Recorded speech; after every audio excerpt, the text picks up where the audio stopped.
H food சேனலின் அன்பான வணக்கம் ஃப்ரெண்ட்ஸ். இங்கே பாருங்கள், முட்டை அடை தோசை ரெடி பண்ணியிருக்கேன். ரொம்ப நல்லாயிருக்கும் ஃப்ரெண்ட்ஸ். வாங்க ஃப்ரெண்ட்ஸ், வீடியோக்குள்ளே போகலாம். இங்கே பாருங்கள், முட்டை அடை தோசை ரொம்பவே சூப்பராக இருக்கும் ஃப்ரெண்ட்ஸ். இங்கே பாருங்கள், சூப்பராக இருக்கும் சாப்பிட்றதுக்கு.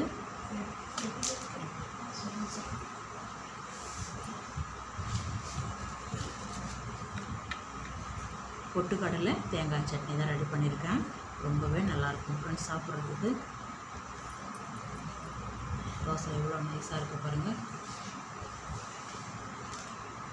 முட்டை சேர்த்துருக்கிறதால ரொம்ப சூப்பராக இருக்குது. சின்ன பிள்ளைங்களும் ரொம்ப விரும்பி சாப்பிடுவாங்க. சட்னியோடு சேர்த்து சாப்பிட்றதுக்கு அவ்வளோ சூப்பராக இருக்கும் ஃப்ரெண்ட்ஸ். இங்கே பாருங்கள், இட்லி மாவு தான் எடுத்திருக்கேன். ரொம்ப அதிகமாக புளிச்சிருக்கக்கூடாது. நார்மலாக நம்ம இன்றைக்கி கரைச்சி புளிக்க வச்சுருக்கோம் இல்லையா, மறுநாள் எடுத்து நம்ம இட்லி எடுத்து ரெடி பண்ணுவோம் இல்லையா, அந்த மாவு தான் இது. இங்கே பாருங்கள், அரிசி மாவு 1 கப் அளவுக்கு எடுத்திருக்கேன் ஃப்ரெண்ட்ஸ். இங்கே பாருங்கள், இட்லி மாவு தான் எடுத்திருக்கேன். இங்கே பாருங்கள், ஒரு பெரிய வெங்காயம், கருவேப்பிலை, கொத்தமல்லி, பச்சை மிளகாய்,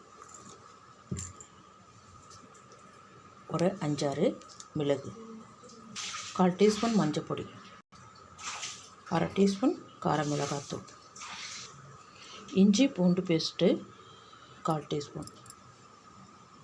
இங்கே பாருங்கள், 2 முட்டை அப்படியே உடச்சிருக்கேன், அப்படியே சேர்த்துக்குங்க. இங்கே பாருங்கள், இட்லி மாவில் உப்பு சேர்த்து தான் கரைச்சி வச்சுருக்கேன். இப்போ இந்த வெங்காயம் முட்டையெல்லாம் சேர்த்துருக்கிறதால அதுக்கு மட்டும் கொஞ்சோண்டு உப்பு சேர்த்துக்கிறேன். கலந்து பார்த்துட்டு செக் பண்ணிவிட்டு நம்ம அப்புறமா தோசை ஊற்றிடலாம்.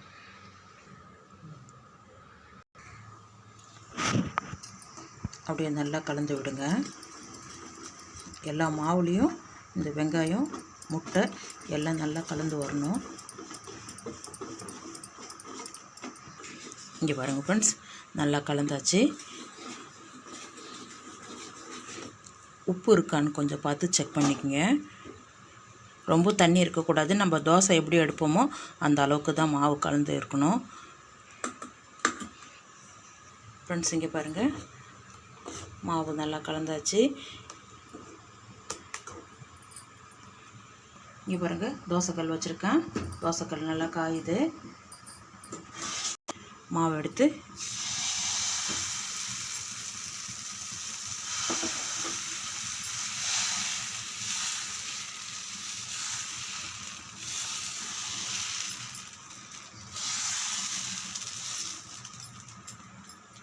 வெங்காயமெல்லாம் சேர்த்துக்கிறதால நமக்கு ரவுண்டு ஷேப் அழகாக வராது. அடை தோசை மாதிரி தான் வரும். ரொம்ப நல்லாயிருக்கும்.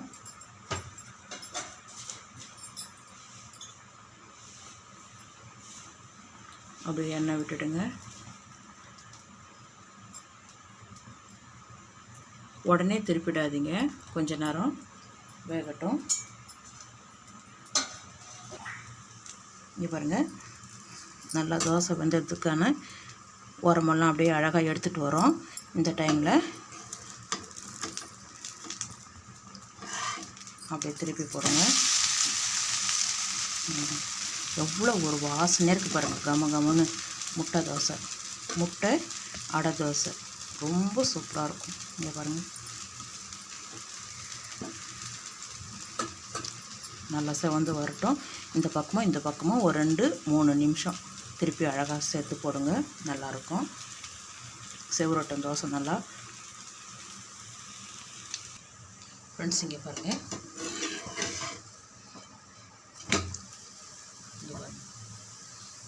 சூப்பராக செவந்து வந்திருக்கு.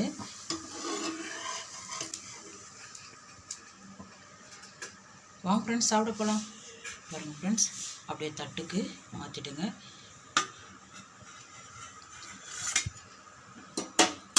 இங்கே பாருங்கள், சூப்பரான முட்டை அடை தோசை ரெடியாக இருக்குது. சூப்பராக இருக்கும் ஃப்ரெண்ட்ஸ். வாங்க ஃப்ரெண்ட்ஸ், சாப்பிட போகலாம். இன்னொரு டைம் எடுக்க போகும்போது மாவு கலந்து விட்டு ஊற்றுங்க, இல்லை அடியில் எல்லாமே தங்கிடும். இங்கே பாருங்கள், இன்னொரு தோசையை ஊற்றிடலாம். இன்னொரு தோசை ஊற்றிடலாம் பாருங்கள்.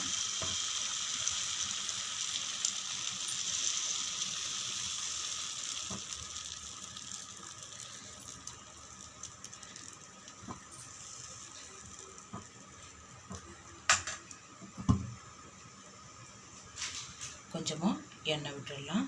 நீங்கள் விருப்பப்பட்டீங்கன்னா நெய் கூட விட்டுக்கலாம் ஃப்ரெண்ட்ஸ்.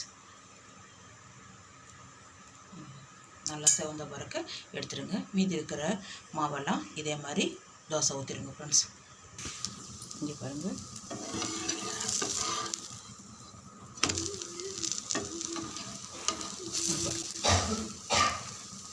இங்கே பாருங்கள் ஃப்ரெண்ட்ஸ், சூப்பராக வந்திருக்கு பாருங்கள்.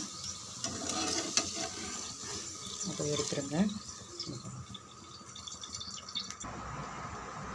ஃப்ரெண்ட்ஸ். இங்கே பாருங்கள், முட்டை அடை தோசை ரெடி பண்ணியிருக்கான். ரொம்பவே சூப்பராக இருக்கும் ஃப்ரெண்ட்ஸ்.